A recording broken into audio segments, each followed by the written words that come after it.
So, welcome to our second level of the behavioral economics course. I think it's going to be a much shorter video than the level one that I split in two parts. And today we devote our class to the concept of nudge, basically nudging for happiness. Some of you are going to read the book Nudge by Richard Thaler, Nobel Prize in Economics 2017, and Cass Sunstein. And I'm not ambitious when I say nudging for happiness, because indeed the subtitle of the book is How to Improve Decision about health and happiness of people. And indeed, I will present nudge as a powerful approach in order to encourage better choices. It's a behavioral approach aimed to induce certain decision making processes in human beings. What are we talking about? An expression that I would like you to use a lot, an expression that I would like to enter your lexicon is choice architecture. Because indeed, an economist, and specifically a behavioral designer, is a sort of architect of choice. I always like to define economics as the science, the social science that studies the determinants of human decision making. And nudge is one of the tools that is used in behavioral science in order to induce better decisions in people. Indeed, most of the time economics is a matter of how we aggregate information. We already said that. But the point is that there is information available, and the way in which information is presented to the audience in the environment is important. So nudges are intended to modify the environment, the informational environment in which people make their decision. And the scope of this modification of the context is to simplify the process of decision making. Necessarily, we will make lots of examples, and this is my way of proceeding as well when teaching. Examples are very useful to understand and visualize potential applications. Indeed, for your task, for our task of the video game project and story, nudges may be a very important tool in order to find solution or superpower, power up the forces of our office girls. And in terms of economics, I'm talking about money. In a era of austerity and cost efficiency and ICE cutting cost, every single company is actually saving in this uncertain period. Nudges are very helpful because most of the time they are pretty cheap measures, and I mean it's very cheap to implement a nudge because it's a behavioral incentive and it may produce a savings in terms of the money you spend, which means that your result is a improved efficiency of the process. And sustainability, talking to sustainability students of a master program, is a specific sector in which nudges may be effectively implemented to encourage green behavior. When you were presenting your ideas during the hackathon at the beginning of the master, most of you already basically were devoting their time and effort to produce an idea able to encourage a green behavior. So let's start from a pretty famous graph. It is a pretty famous graph in the literature of social science. It shows the rate of donation of organs, and this is a bunch of European countries clearly divided in two groups. Because you can see that clearly there is a group of countries for which the donation of organ is close to 100%, and there is a bunch of countries, on the other hand, which basically show very low organ donation. Now, it's such a spread example that everybody knows the answer, but till a few years ago, I mean, we should start a discussion about possible interpretation of this difference. Let me clarify something at the very beginning. This is not data showing the amount of people that effectively donate organs after life. This shows how the system is organized, which means that basically after you make a decision, there is always, when you die, a commission of ethic experts involving also relatives of the victim, of the dead person, that make a final decision. But I mean, getting back to our differences, some people may claim that there may be cultural differences in the countries. For example, I don't know, some countries experience a much higher sensibility towards organ donation, or in some other countries you may say that religion plays a role, and you know that for some religion organ donation is not admitted. But indeed, when we look a little bit closely to the data, we see that cultural it may not be the driver here, because Austria face as sort of 100% adhesion to the program, and Germany shows 12%. And indeed, we are talking about countries that share a language. I mean, Germany in 1938 even invaded Austria through the Anschluss. They actually are a kind of homogeneous cultural group. And the same applies when we look at Netherlands and Belgium. Netherlands, you see here, it has a 28%, almost 28% organ donation adhesion. And this is because in Netherlands, phone interviews have been sponsored in order to urge people to adhere to the program. But the real explanation why data are so different in this graph lies in one word: nudge. And I mean, what is a nudge? Here is the cover of the book that some of you are gonna read. It's the bestseller by Richard Taylor and Cass Sunstein. And if you look at the definition in the dictionary of nudge, you will find that the verb nudge is used in order to push gently with the elbow to get someone's attention. I would stress a lot the second part of the definition. Catch the attention of your audience and catch the attention of your decision maker. The image of the cover is great, because indeed it shows mama elephant nudging the kitten to move forward. It's not an obligation, it's a nudge. It's something that induces a choice in the decision maker. Nudge, as we were mentioning at the beginning, modify the choice context, the information context, in order to simplify the decision making process for people. It's like to tidy your room. I mean, I show here Les Verroe architect house. Les Verroe is an architect of the first half of the 20th century, famous for the sentence "less is more." Essentiality and clearness is the major element of this architecture. And in the same way, if you look at how we make decisions, we want to design our decision context in a way to make it better. If you build up a house, you want it to be functional, to use space efficiently. And I mean, the same applies when we make decisions.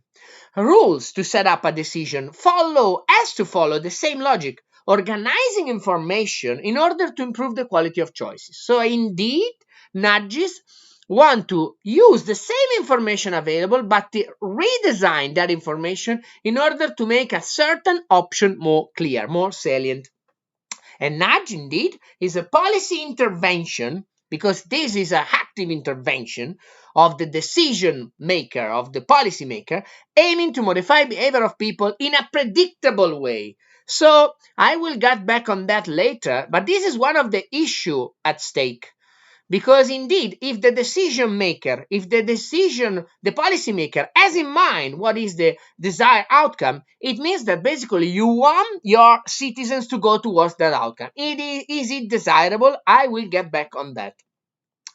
In order for a nudge to be effective, the nudge has to be simple, So it has to be a simple intervention, and most importantly, it has to be simple for a person to choose a different option with respect to the one that is suggested by the decision maker.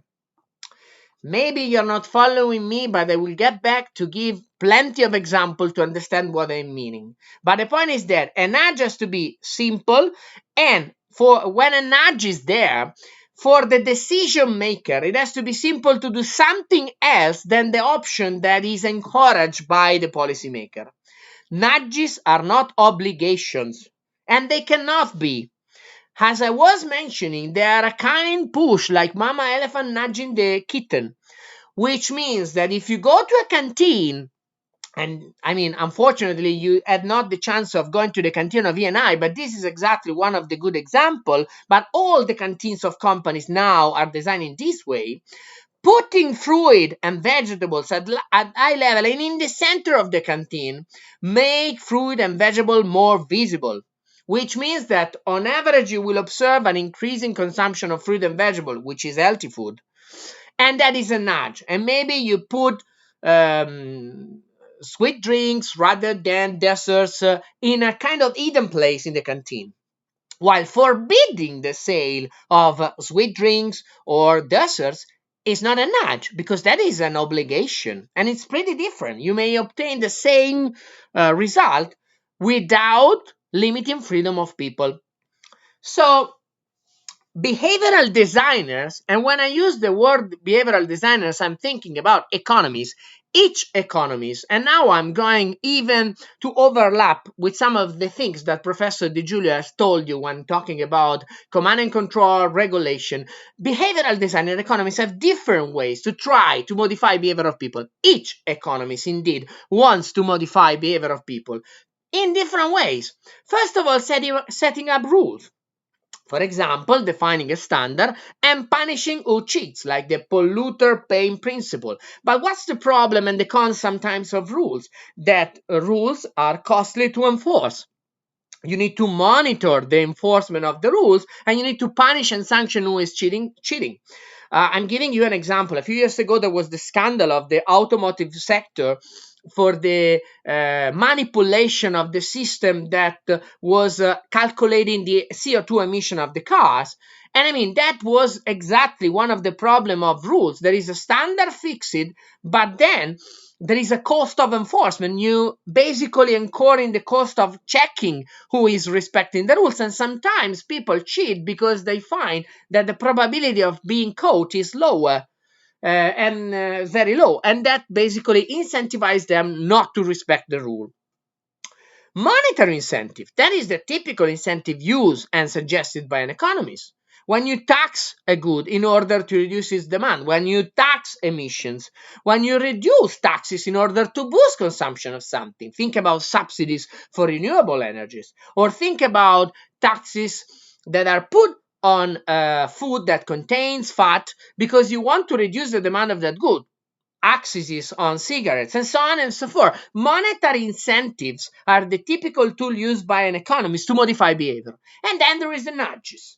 Nudges modify the choice context and the way information is spread, which basically means that if we go with the example of pollution, if you want to set up rules, you define and impose a standard, and it's okay, but it's very rigid because then you need another decision to change the standard, and it's very costly to enforce. I already said that.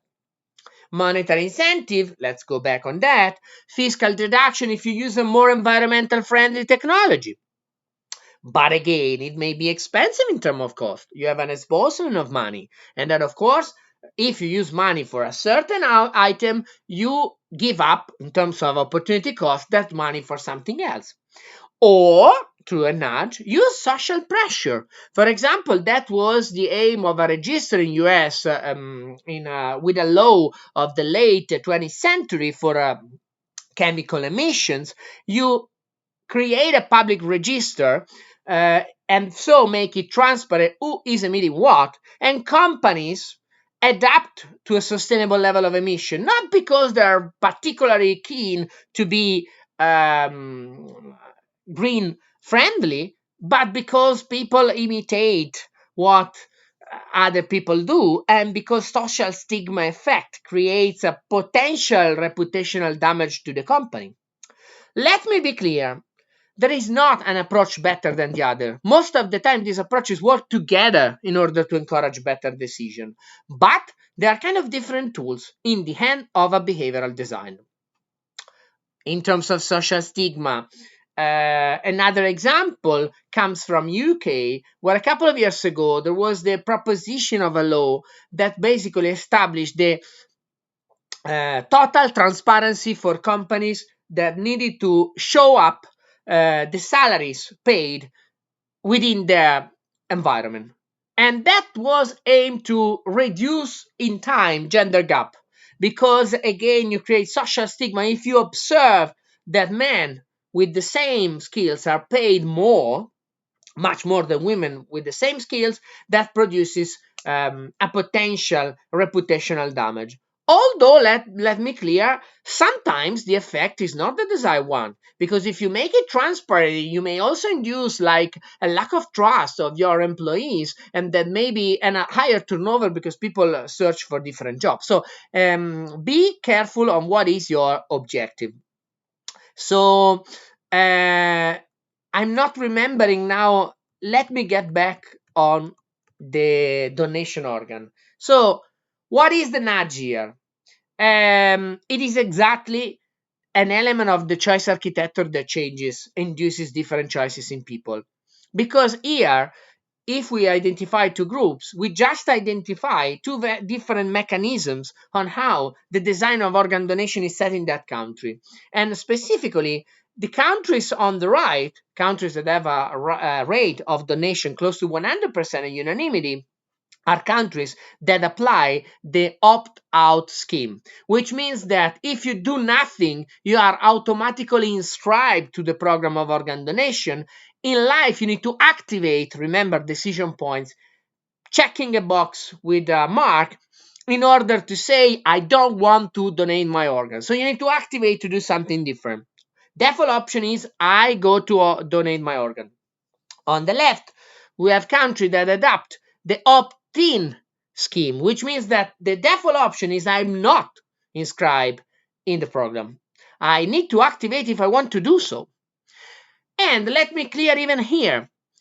You may ask, why don't countries use the same opt-out mechanism here for such a relevant issue as organ donation? Because democracy is beautiful, because it creates discussion. And I agree with people that say that on certain issues, freedom of choice, and for freedom of choice, I also include here awareness of choice, is important. So some countries may claim that it's important for people to develop the culture of organ donation.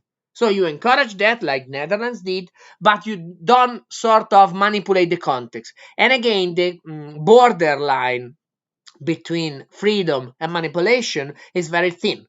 Indeed, sometimes nudge is said to just apply the marketing tools that companies use in order to make the consumer decision fast to the social issues.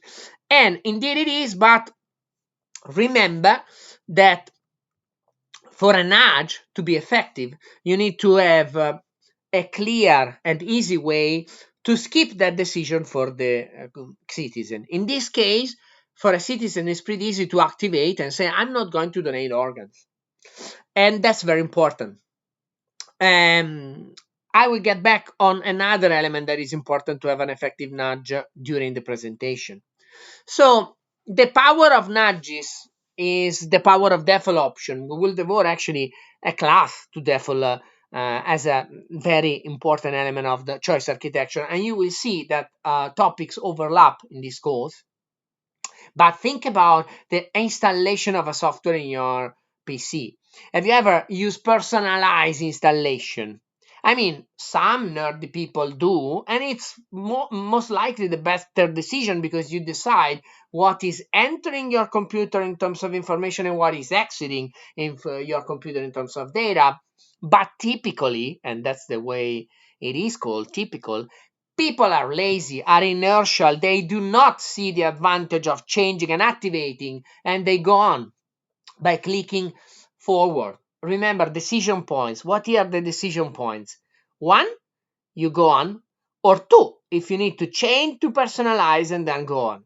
Sometimes, quite often indeed, inertia or laziness are drivers of our decision making, and that makes the option available different to our perception. And that's the reason explaining a difference between countries in the organ donation, opt-in versus opt-out scheme, as I was referring now. The best example of the power of default is the coffee machine. I already made this example, but indeed, if you select a drink, that is your active choice, and then there is the second choice of the sugar level. Until a few years ago, sugar level was set at average level of sugar, and indeed, the option available are I can increase, I can reduce sugar as much as I want. But what if you change the default to zero, no sugar?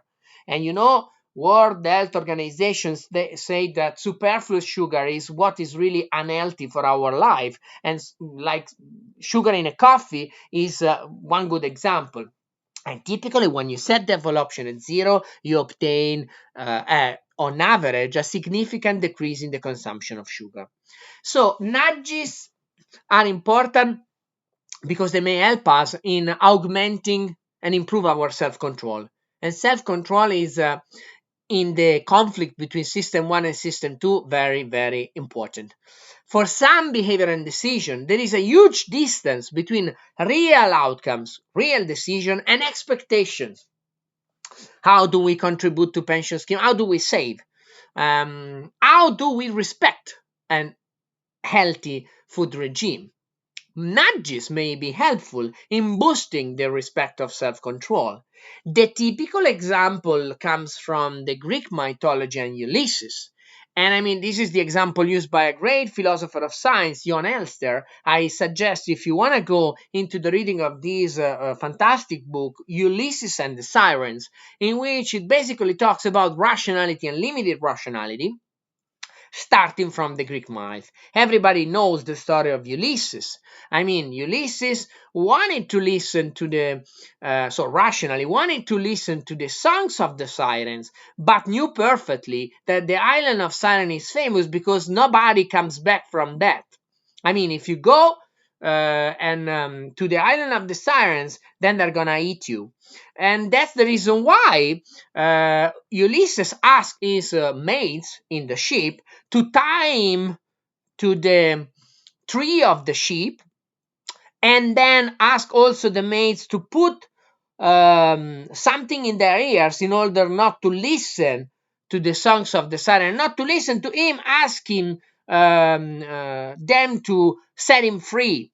So what happens that when the ship gets close to the island of the sirens, Ulysses is tied to the tree so he can listen to these amazing songs, but can resist to the temptation.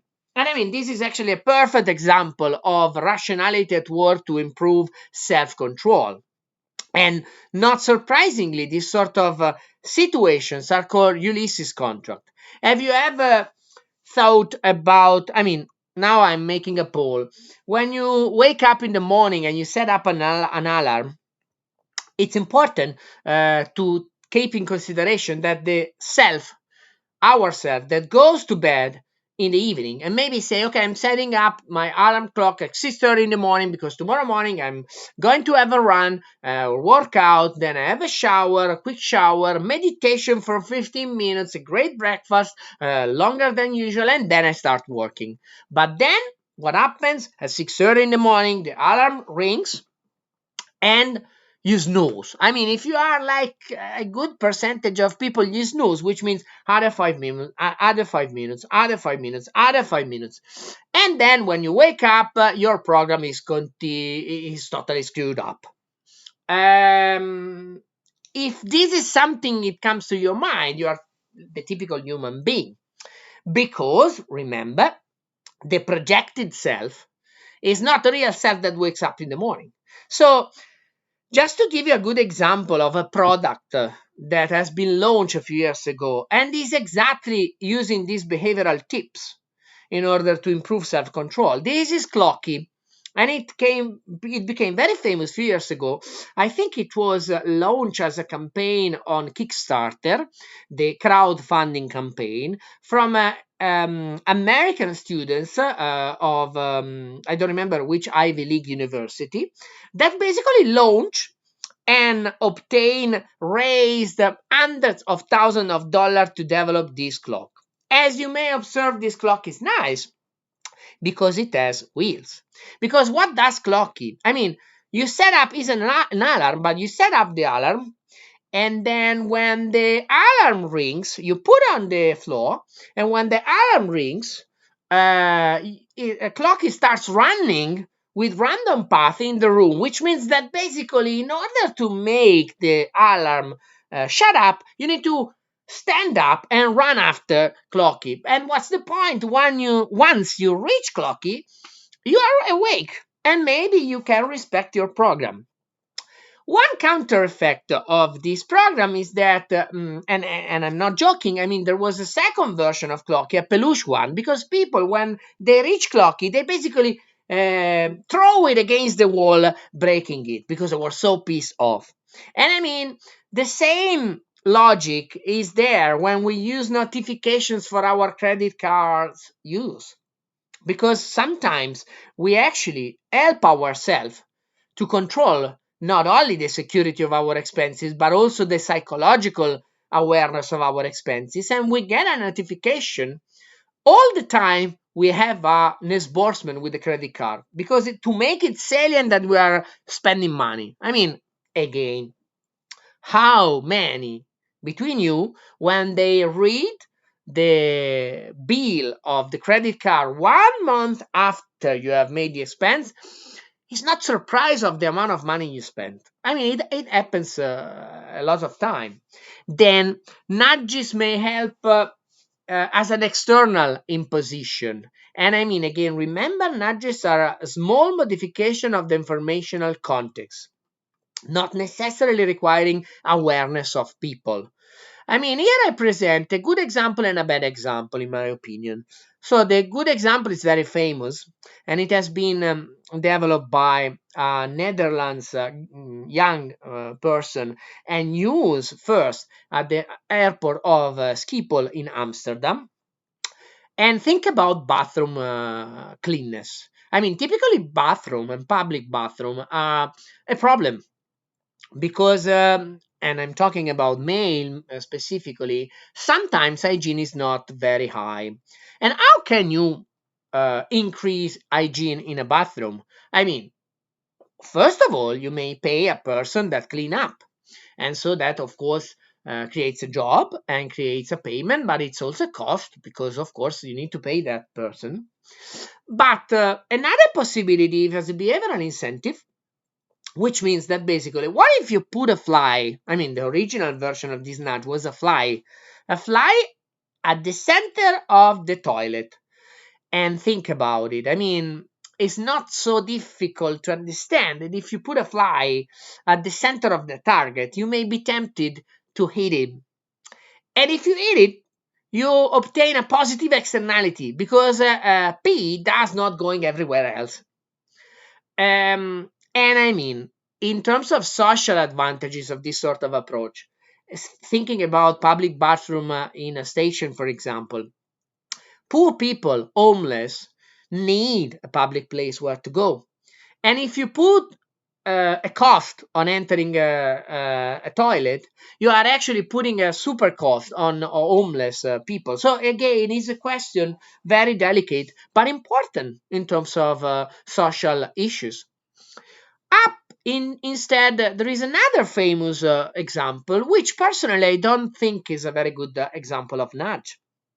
So you have the problem of people putting cigarettes on the ground, and I mean, how to encourage people to put cigarettes in the proper place. I mean, this was close to a pub that showed matches on the screen. I mean, you put two boxes. One says Ronaldo, Cristiano Ronaldo, the other Messi. Who is the best player in the world?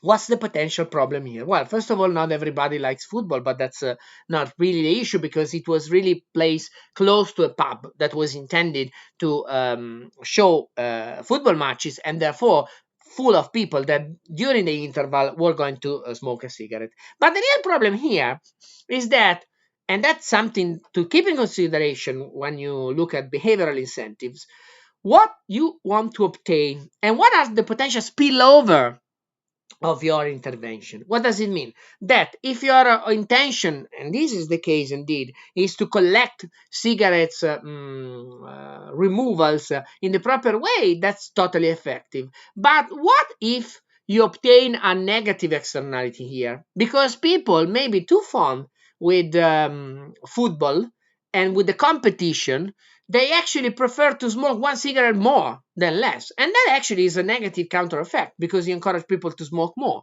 So again, when you set up a nudge, you need remember the element of the experiment and protocol to set up the outcome that you expect, and exactly the key KPI that you want to control, as long as you want to measure the efficacy of your intervention. Automatic nudges. I mean, some nudges go immediately with system one because they anchor choices using automatic mechanism. What does it mean? That, I mean, Google was famous a few years ago because it made a huge intervention to redesign the canteen.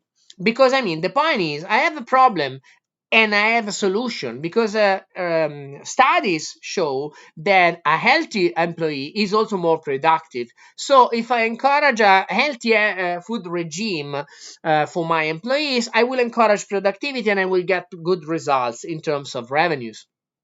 How to encourage healthy behavior? What about just working on the dimension of a dish? Because look at this picture. If you have a small dish that with the same quantity of food, this seems a full dish and this seems a empty dish.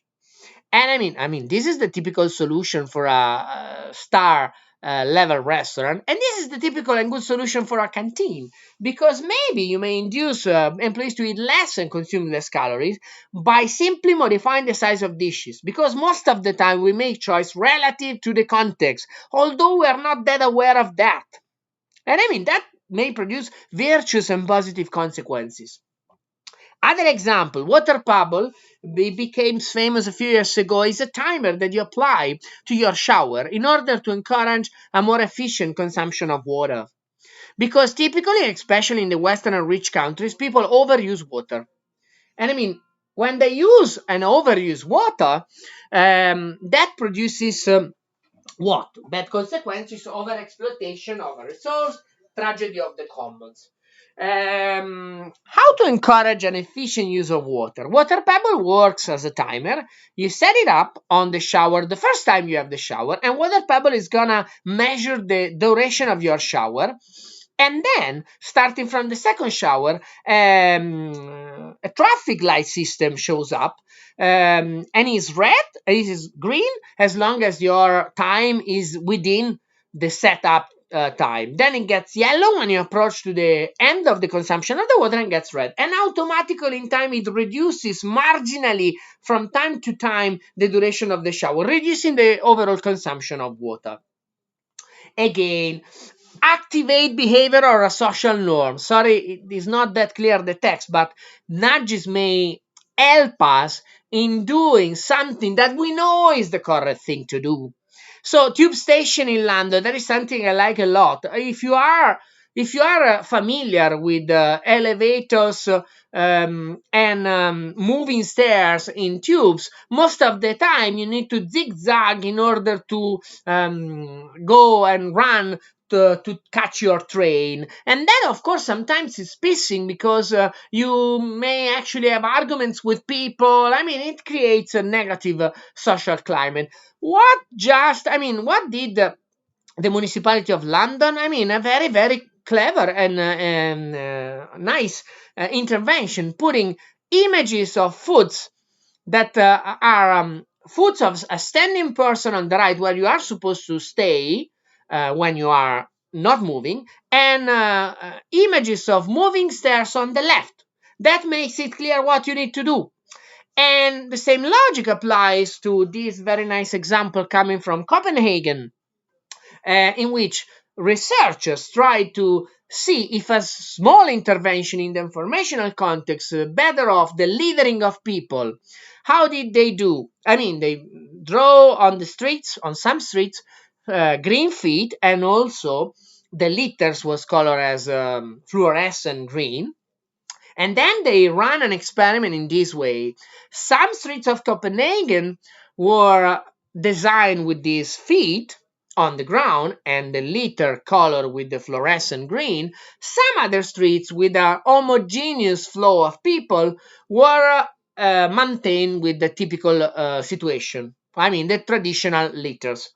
And then in both the treatment and the control group, experimenters went on delivering candies to people that were passing by, and they measure how many of the litters from the candies were on the ground in the both streets. I mean, not surprisingly and astonishingly on some respect, there was an improvement in the streets with the green feet by 46 percentage points. An amazing improvement.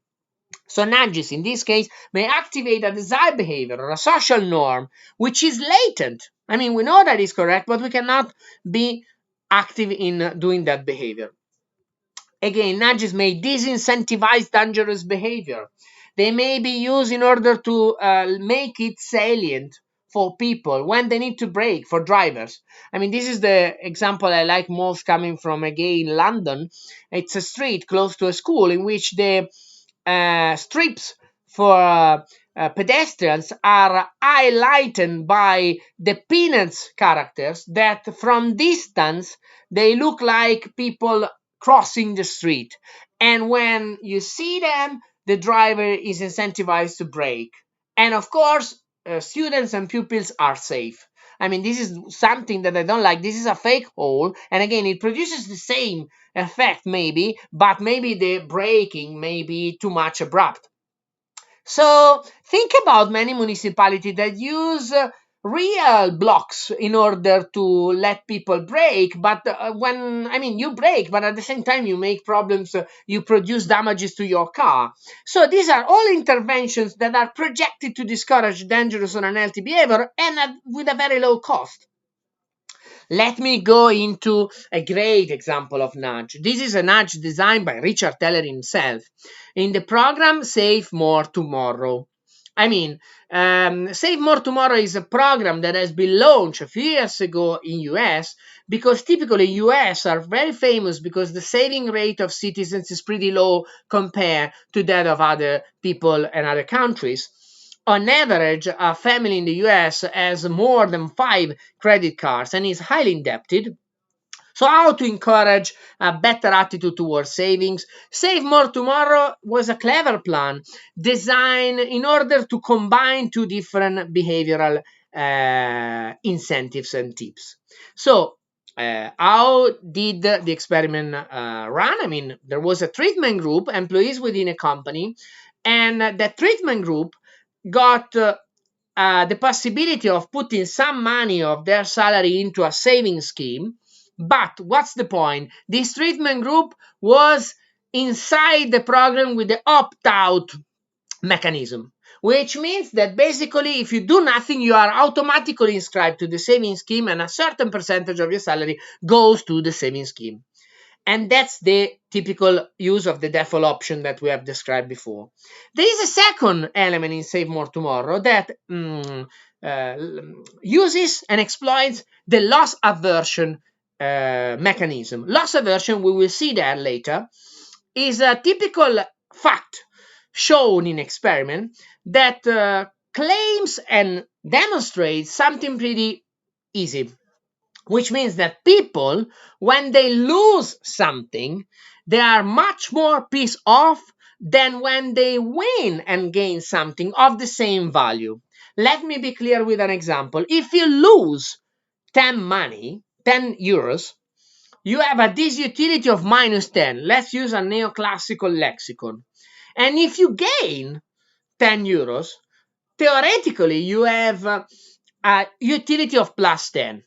What practically seems to be there when you run experiments is that getting 10 euros gives you a utility of plus 10, but losing 10 euros is much more equivalent to gain 25. So it's more than twice as much worse than gain something. In the frame of losing, people are so pissed off. So Save More Tomorrow use the loss aversion. How? Because over a life cycle perspective, people get increases in salary step by step.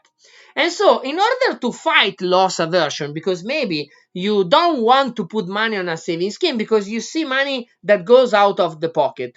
So in order to hide this aspect, why not to devote a certain percentage of your increase in salary to the saving scheme? Because in that way, you basically counterbalance the loss perception. Because indeed, you are in the frame of a gain, and some part of that gain goes to increase your savings. I mean, not surprisingly, after a few months of the experiment going on, the rate of savings of people went up of 60%. So it was amazing. But, and that's important, and I kept this at the very end because this is the most relevant issue of a nudge. There is not any miracle. Nudge is one of the many approaches you can use in order to encourage decision of people, and nudge needs science to be reliable. What does it mean?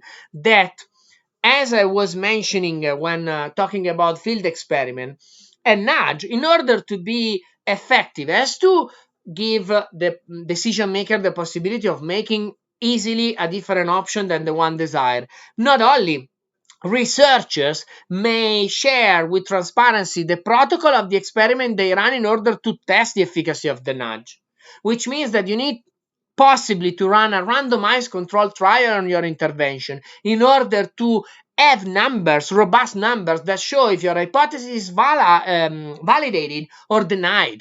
I mean, science gives independence to the quality of a research and to the quality of a decision. The major critique, and this is strictly related to nudges, is that who is going to decide what is better for society? Because if a policymaker or a researcher knows what is the desired option, I don't want you to leave it on the ground. Some people may claim that that is limiting freedom of people. And not surprisingly, the term used in political science to define nudges is libertarian paternalism. Paternalism is exactly stating that the policymaker is like a father that make a decision for his children. I mean, this is come from a sexist boss, father or mother. Paternalism is that someone is making a decision for you. Libertarian insists on the role played by freedom. Who decides what is better for society? That is a major critique. But one I answer using the image developed by Cass Sunstein in a great book, The World Within Star Wars. I'm showing the cover in a while. Nudges share with Star Wars the main message. If you are a fan of Star Wars, but even if you are not a fan, you know that there is this conflict between the good sides of the Source, the dark side of the Force. The main character of the entire saga is this guy here, Darth Vader. And what is the main insight you can get from the story of Darth Vader? Well, actually, that is you are free to choose. I mean, exactly as Darth Vader is good at the beginning, it becomes a great Jedi, and then he's so pissed off for his will of revenge that basically becomes evil and converts to the dark side of the Force. But then again, at the very end, meeting up his son, Luke Skywalker, again redeems himself. And I mean, you are free to choose independent of the forces that try to control your decision. So I would say that this is the main and positive message we can get from nudges. Thanks and see you to the next level.